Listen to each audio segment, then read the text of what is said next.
Good morning students. पिछले video में हमने नाइट्रो यौगिकों का अध्ययन शुरू किया था। उसी क्रम में आगे बढ़ते हुए अब पढ़ते हैं नाइट्रो यौगिकों के विरचन की विधियां, यानी कि निर्माण की विधियां। निर्माण की 3 विधियां हैं। सबसे पहली विधि है हाइड्रोकार्बन से, या फिर हम कह सकते हैं एल्केन से नाइट्रो यौगिकों का निर्माण। एल्केन वाष्प अवस्था में सैधूम नाइट्रिक एसिड से 673 केल्विन ताप पर क्रिया कर विभिन्न नाइट्रो एल्केनों का मिश्रण बनाता है। तो यहाँ पर ये देखना है, देखिए ये याद रखना है इस अभिक्रिया के लिए कि एल्केन जब नाइट्रिक अम्ल से अभिक्रिया करता है HNO3 से, तो नाइट्रिक अम्ल से NO2 यानी कि नाइट्रो समूह प्राप्त होता है, और वो नाइट्रो समूह एल्केन में एक हाइड्रोजन को प्रतिस्थापित करके खुद जुड़ जाता है और नाइट्रो एल्केन का निर्माण होता है। ठीक है ना। अब जितनी भी संभावित परिस्थिति होंगी, उन सभी संभावित परिस्थितियों को देखकर हम उतने ही तरह का उत्पाद हम उस एल्केन से बना सकते हैं, उतने ही तरह का नाइट्रो उत्पाद हम बना सकते हैं। यहाँ देखिए मेथेन की क्रिया HNO3 से करवाई, तो HNO3 से क्या मिलेगा? NO2। देखिए HNO3 की संरचना कैसी होती है, पहले समझा देता हूँ मैं आपको। नाइट्रोजन से एक OH समूह जुड़ा रहता है, एक ऑक्सीजन द्विबंध से जुड़ा रहता है, और एक ऑक्सीजन उपसहसंयोजक बंध से जुड़ा रहता है। ठीक है ना। और यहाँ से जब OH समूह हटेगा, इस बंध के दोनों इलेक्ट्रॉन को लेकर जाएगा, तो ये क्या बचेगा? NO2 प्लस समूह बचेगा, नाइट्रो समूह बचेगा। और ये नाइट्रो समूह एल्केन में से किसी एक हाइड्रोजन H प्लस के रूप में उसको प्रतिस्थापित करेगा। धनावेशित भाग निकलता है तो धनावेशित भाग ही आकर जुड़ता है। यहाँ से एक हाइड्रोजन निकला तो ये क्या बन गया? CH3, और इसकी जगह, इस हाइड्रोजन की जगह कौन आकर जुड़ गया? NO2, यानी कि नाइट्रोमेथेन का निर्माण हो गया। तो मैं क्या कहना चाह रहा हूँ कि HNO3 से NO2 समूह प्राप्त होता है। और दूसरी बात मैंने क्या बताई है कि ये जो आने वाला NO2 समूह है, इससे जो NO2 समूह आएगा वो एल्केन में अलग अलग तरीके से जुड़कर नए नए उत्पाद बना सकता है। अब मेथेन में तो एक ही कार्बन है और इसके चारों हाइड्रोजन एक जैसे ही होते हैं, तो किसी भी हाइड्रोजन को प्रतिस्थापित करेगा NO2 समूह तो एक ही तरह का उत्पाद बनेगा। ठीक है। अब यहाँ देखिए, जब प्रोपेन की अभिक्रिया HNO3 से करवाते हैं तो कितने तरह के उत्पाद बन सकते हैं? एक उत्पाद तो ये बनेगा 1 नाइट्रोप्रोपेन, यानी कि पहले ही कार्बन से एक हाइड्रोजन को प्रतिस्थापित करके NO2 समूह जुड़ जाए तो 1 नाइट्रोप्रोपेन बनेगा। या फिर ये हो सकता है कि दूसरे कार्बन से हाइड्रोजन को प्रतिस्थापित करे NO2 समूह, तो क्या बनेगा? 2 नाइट्रोप्रोपेन। ये देखिए, ये दूसरा कार्बन है प्रोपेन का, और इस कार्बन से एक हाइड्रोजन को प्रतिस्थापित करके NO2 समूह जुड़ गया है, और क्या बना? 2 नाइट्रोप्रोपेन। या फिर ये भी हो सकता है कि जब ताप उच्च किया था हमने, तो ये प्रोपेन विघटित हो जाए, टूट जाए, इसका अपघटन हो जाए। तो इसका अपघटन किस में होगा? या तो इस बंध का अपघटन होगा या फिर इस बंध का अपघटन होगा। मान लिया इस बंध का अपघटन हुआ तो एक समूह तो ये अलग हुआ, एक कार्बन का, और एक ये 2 कार्बन का समूह अलग हुआ। तो एक कार्बन वाले समूह या इस मेथिल समूह से NO2 समूह जुड़ा तो क्या बनेगा? नाइट्रोमेथेन। और इस एथिल समूह से NO2 समूह जुड़ा तो क्या बनेगा? नाइट्रोएथेन। या फिर यह हो सकता है दोनों ही बंध टूट जाएं, सारे बंध टूट जाएं, तो भी देखिए 3 कार्बन हैं, अलग अलग हो गए, तो एक कार्बन से जब NO2 जुड़ता है तो नाइट्रोमेथेन ही बनता है। तो संभावित उत्पाद 4 तरह के हुए। पहले तो हमने परिस्थिति देखी कि पहले ही कार्बन को प्रतिस्थापित करके NO2 समूह जुड़े, या फिर दूसरे कार्बन को प्रतिस्थापित करके जुड़े, तीसरे कार्बन को तो प्रतिस्थापित करके जुड़ेगा तो वही उत्पाद आ जाएगा। IUPAC नाम समान है तो उत्पाद भी समान ही होगा। और तीसरी कंडीशन हमने क्या देखी कि एल्केन का ही विघटन हो जाए तो हमें 2 तरह के और उत्पाद प्राप्त हो सकते हैं, नाइट्रो उत्पाद प्राप्त हो सकते हैं। सबसे ज़्यादा ये उत्पाद बनने की संभावना होती है 2 नाइट्रो प्रोपेन।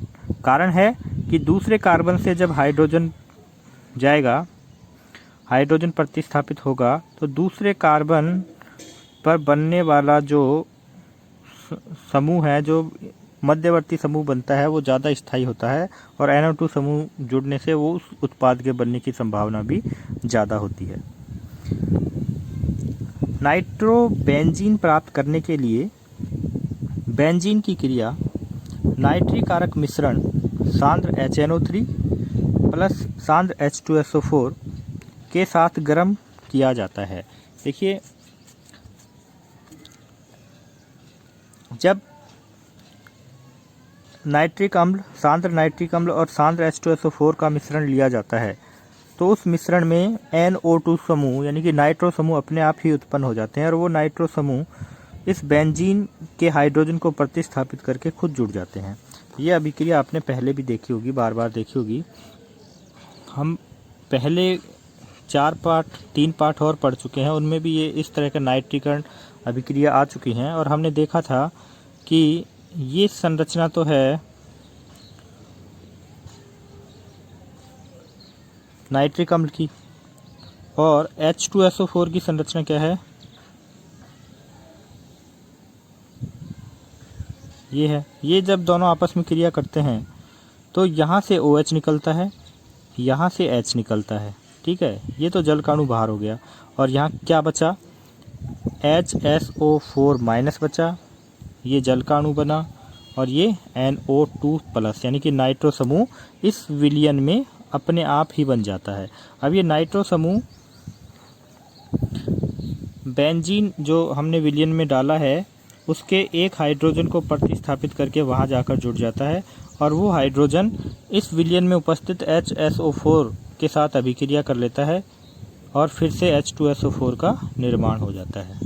तो ये नाइट्रीकरण अभिक्रिया हम पहले भी देख चुके हैं, और 11वीं क्लास में भी इस तरह की अभिक्रियाएं आई थी। तो हमने एलिफेटिक और एरोमेटिक दोनों ही तरह के नाइट्रो उत्पाद बना लिए हैं। नाइट्रो यौगिकों के निर्माण की दूसरी विधि है एल्किल हैलाइड से। एल्किल हैलाइड मुख्यतः एल्किल ब्रोमाइड एवं एल्किल आयोडाइड को सिल्वर नाइट्राइट के साथ एल्कोहल की उपस्थिति में क्रिया कराते हैं तो नाइट्रो एल्केन बनते हैं, ठीक है। एल्किल ब्रोमाइड एवं एल्किल आयोडाइड को के साथ एल्कोहल की उपस्थिति में, है ना, एल्कोहल से नहीं, एल्कोहल की उपस्थिति में क्रिया कराने पर नाइट्रो एल्केन बनते हैं।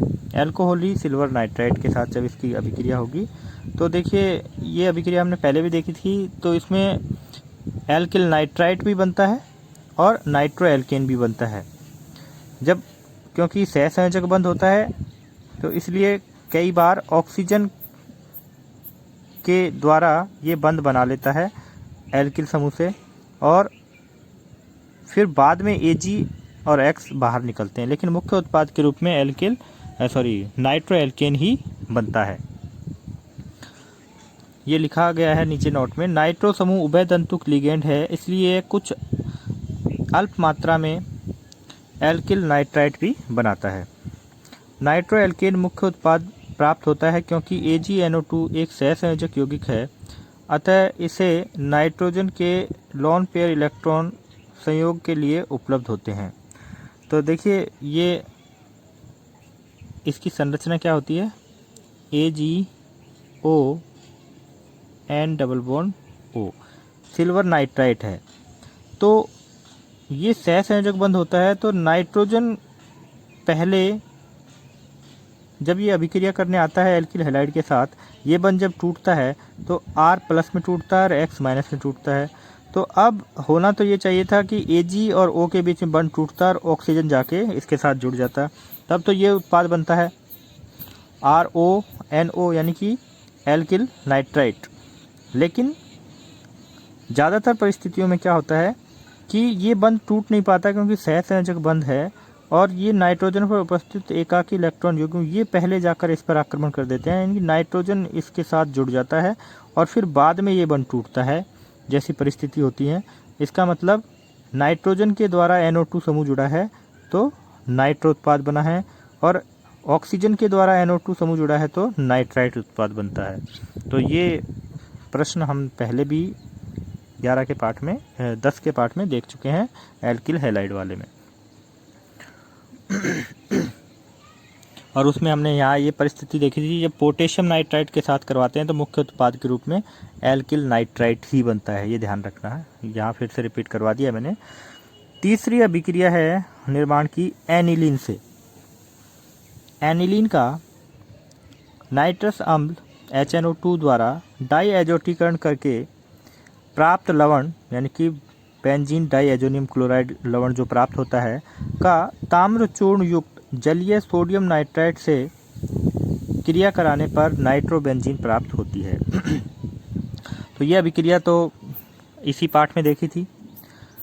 Aniline, sodium nitrite, HCl, 2HCl लिख देंगे यहाँ पे। जब आपस में अभिक्रिया करते हैं तो बेंजीन डाईएजोनियम क्लोराइड का निर्माण होता है, और बेंजीन डाईएजोनियम क्लोराइड की क्रिया कॉपर चूर्ण की उपस्थिति में सोडियम नाइट्राइट से करवाते हैं तो नाइट्रोबेंजीन का निर्माण होता है। बड़ी ही इम्पोर्टेंट अभिक्रिया, परीक्षा में कई बार ये पूछी भी गई है, इसीलिए नाइट्रो यौगिक इस पाठ में परीक्षा की दृष्टि से बड़े ही महत्वपूर्ण हैं। 3 नंबर का ये पाठ है और एक क्वेश्चन नाइट्रो यौगिकों में से ज़रूर पूछा जाता है। और ये अभिक्रिया इसलिए महत्वपूर्ण है, पहले तो यहाँ 2 टॉपिक इस पाठ के इसमें जुड़ गए हैं। एक तो बेंजीन डाईएजोनियम क्लोराइड के निर्माण की विधि पूछ ली, यहाँ ए हो गया, और इस ए की क्रिया Cu की उपस्थिति में NaNO2 से करवा दी तो क्या बन गया, नाइट्रोबेंजीन बन गया। देखिए कन्फ्यूजन होता है इस अभिक्रिया में आगे, यहाँ तक बना देते हैं डाईएजोटीकरण, और Cu की उपस्थिति में अगर मैं यहाँ HCl लिख दूँ तो क्या उत्पाद बनेगा, क्लोरोबेंजीन बनेगा, याद है। और Cu की उपस्थिति में HBr लिख दूँ तो ब्रोमोबेंजीन बनेगा। गाटरमान अभिक्रिया आपको याद होगी। लेकिन ये गाटरमान अभिक्रिया नहीं है, बहुत से बच्चे इसको गाटरमान अभिक्रिया समझ लेते हैं, Cu को देखकर NaNO2 को नहीं देखते।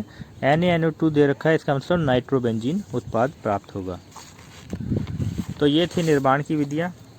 इसके कुछ भौतिक गुण भी हैं, वो भी देख लेते हैं। नाइट्रो एल्केन रंगहीन तीक्ष्ण गंध वाले द्रव होते हैं। दूसरा भौतिक गुण है नाइट्रोबेंजीन पीले रंग का द्रव है जिसकी कड़वे बादाम जैसी गंध होती है।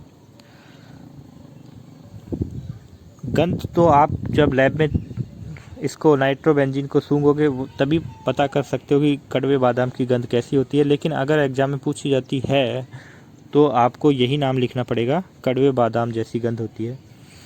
द्विध्रुव आघूर्ण 3 से 4 डिबाई के बीच में यानी कि उच्च होता है, तो इसका क्वथनांक भी उच्च होता है। किनसे तुलना करने पर, हाइड्रोकार्बन से जब इनकी तुलना की जाती है क्वथनांक की, तो जो नाइट्रो उत्पाद हैं या नाइट्रो एल्केन हैं या फिर नाइट्रो बेंजीन है, उसका क्वथनांक उसके संगत अणुभार वाले हाइड्रोकार्बन से ज़्यादा होगा। और कारण क्या है, द्विध्रुव आघूर्ण ज़्यादा होने से द्विध्रुव आकर्षण बल इनके अणुओं के मध्य ज़्यादा पाया जाता है, इस कारण से इनका क्वथनांक भी उच्च होता है।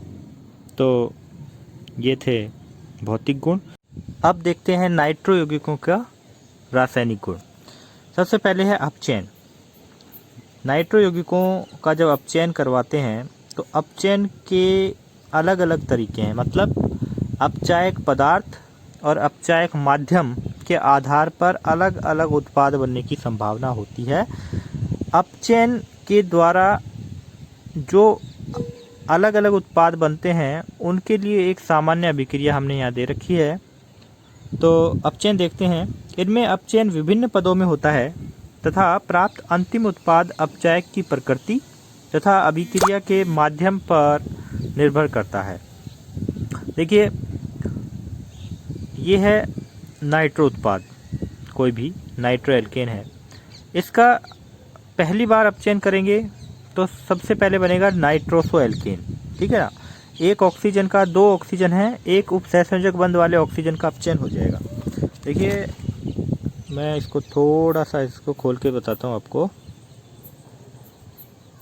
तो इसका अपचयन हुआ कोई भी अपचायक हो, कोई भी अपचायक माध्यम हो, तो अगर शुरुआत में इसका अपचयन होगा तो इस ऑक्सीजन का अपचयन होगा। ये इसके इलेक्ट्रॉन वापस नाइट्रोजन को चले जाएंगे और ऑक्सीजन से 2 हाइड्रोजन अपचायक माध्यम से आकर जुड़ जाएंगे, एक जल का अणु के रूप में ये इसका अपचयन हो जाएगा। ठीक है, तो ये क्या बचा, अंतिम उत्पाद क्या प्राप्त हुआ। इसके अपचयन के बाद शुरुआत में जो प्रथम उत्पाद है वो ये बना है, इसे बोलते हैं नाइट्रोसो एल्केन। ठीक है, अब इस नाइट्रोसो एल्केन का आगे अगर अपचायक माध्यम और अपचायक प्रबल है तो इसका फिर आगे अपचयन होगा। इसमें से इस नाइट्रोजन और ऑक्सीजन के बीच जो ये 2 बंध हैं, इनमें से एक बंध का अपचयन होगा तो क्या बनेगा, RNH। इस नाइट्रोजन को एक हाइड्रोजन मिल जाएगी, एक बंध इनके बीच में है, एक ऑक्सीजन को एक हाइड्रोजन मिल जाएगी, तो ये बना एल्किल हाइड्रोक्सिल एमीन। ठीक है, तो अपचयन हुआ तो 2 हाइड्रोजन फिर काम में आई, अपचायक माध्यम से हाइड्रोजन आई।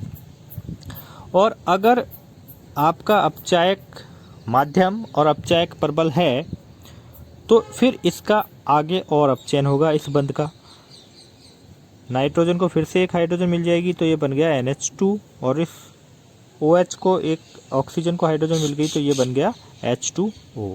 ठीक है, तो ये पद हैं अलग अलग अपचयन के, यानी कि प्रथम पद में ऑक्सीजन का अपचयन होता है, नाइट्रोस उत्पाद बनता है, नाइट्रोस उत्पाद का आगे अपचयन हुआ तो हाइड्रोक्सिल एमीन का निर्माण होता है, हाइड्रोक्सिल एमीन का आगे अपचयन होता है तो एमीन का निर्माण होता है। यानी कि हम ये कह सकते हैं कि नाइट्रो यौगिकों का पूर्ण अपचयन होने पर प्राथमिक एमीन का निर्माण होता है और इसमें ये 2 पद और बीच में पाए जाते हैं। अब अपचायक माध्यम यदि अम्लीय है तो ये ध्यान रखना, बड़ा ही इम्पोर्टेंट टॉपिक है ये भी।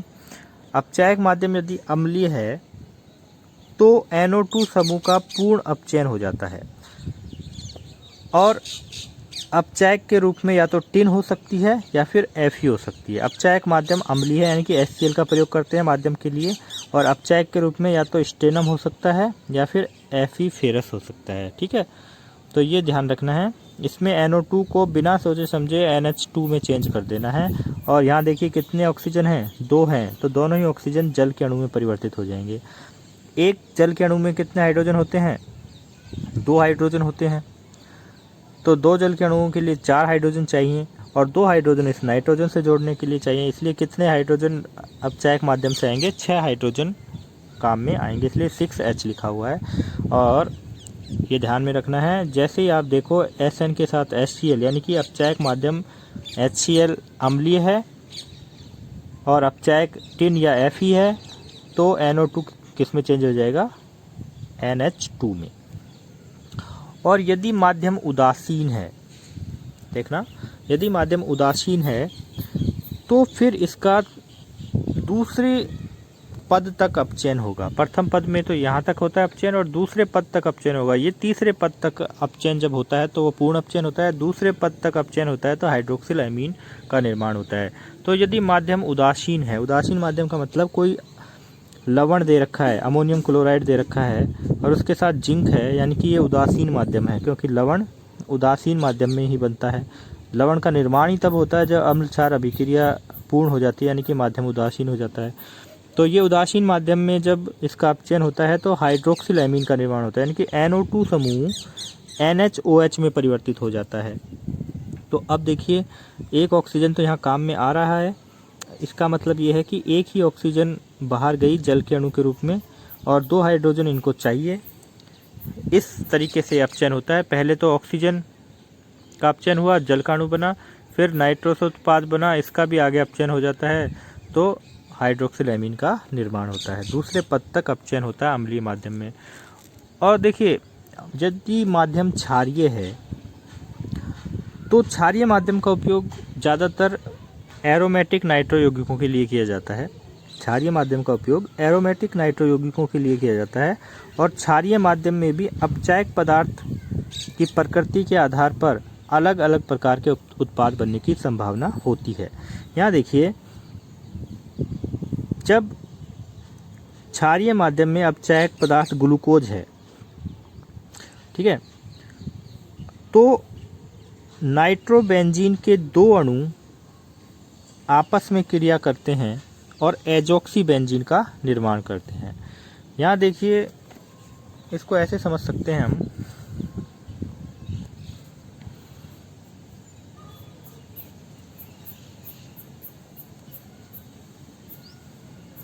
ये है नाइट्रोबेंजीन और 2 अणु ले रहे हैं, तो ध्यान देना ये दूसरा नाइट्रोबेंजीन है।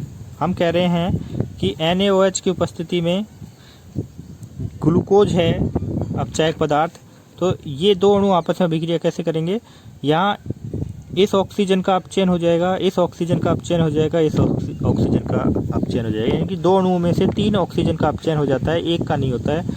3 अणुओं का अपचयन होगा तो 3 जल के अणुओं का निर्माण होगा, 3 H2O का निर्माण होगा, यानी कि कितने हाइड्रोजन की जरूरत पड़ी, 6 हाइड्रोजन की जरूरत पड़ी। यहीं ये क्या लिखा हुआ है, 6 हाइड्रोजन, यानी कि 3 ऑक्सीजन का अपचयन हुआ, 3 जल के अणुओं का निर्माण हुआ, प्लस 3 H2O आगे लिख सकते हैं। और देखिए, ये ऑक्सीजन यहाँ से गया, ये ऑक्सीजन गया, ये ऑक्सीजन चला गया, ये इलेक्ट्रॉन वापस आ गए, तो इसके बाद क्या बना, इस नाइट्रोजन के साथ एक ऑक्सीजन ये बचा हुआ है, ये इस नाइट्रोजन के साथ द्विबंध बना लेता है, इस नाइट्रोजन के अपने इलेक्ट्रॉन वापस आ गए हैं, तो इसे बोलते हैं एजॉक्सी बेंजीन। और यदि एल्कोहली सोडियम हाइड्रोक्साइड की उपस्थिति में जिंक द्वारा अपचयन होता है ना, अब की बार जो सोडियम हाइड्रोक्साइड है वो अल्कोहल में मिलाकर जिंक के द्वारा अपचयन करवा रहे हैं, तो इस बचे हुए ऑक्सीजन का भी अपचयन हो जाता है। समझ रहे हो बात को? तो कितने जल के अणुओं का निर्माण होता है, 4 जल के अणुओं का निर्माण होता है, इसलिए कितने हाइड्रोजन की जरूरत पड़ेगी, 8 हाइड्रोजन की जरूरत पड़ेगी। ठीक है। और यदि जलीय NaOH की उपस्थिति में जिंक द्वारा अपचयन होता है, तो देखिए ये जो बना था एजोबेंजीन, इसमें से भी फिर एक बंध का अपचयन हो जाता है और ये किसमें परिवर्तित हो जाता है, NH, एक कल बंध बचा, NH हाइड्रो एजोबेंजीन। एजोबेंजीन क्या होता है, नाइट्रोजन नाइट्रोजन के बीच द्विबंध होता है और ये समूह एजो समूह होता है, और यहाँ एजो समूह में से भी एक बंध का अपचयन हो गया है, तो वो हाइड्रो एजोबेंजीन कहलाएगा। ठीक है, तो ये ध्यान रखना है आपको। अपचयन में क्षारीय माध्यम में जब ग्लूकोज के द्वारा अपचयन होता है तो एजॉक्सी बेंजीन बनता है, जब जिंक के द्वारा अपचयन होता है लेकिन क्षारीय माध्यम एल्कोहली विलयन में घुला हुआ है तो एजोबेंजीन बनता है। और यदि क्षारीय माध्यम यानी कि सोडियम हाइड्रोक्साइड का जलीय विलयन उपस्थित है तो जिंक द्वारा जब अपचयन होगा तो एजोबेंजीन में से भी एक बंध का और अपचयन हो जाएगा और अंतिम उत्पाद हाइड्रो एजोबेंजीन का निर्माण होगा। तो ये अपचयन था, तीनों ही माध्यम महत्वपूर्ण है, अच्छे से तैयार करना है। कोई समस्या है तो मुझे ज़रूर पूछना। धन्यवाद।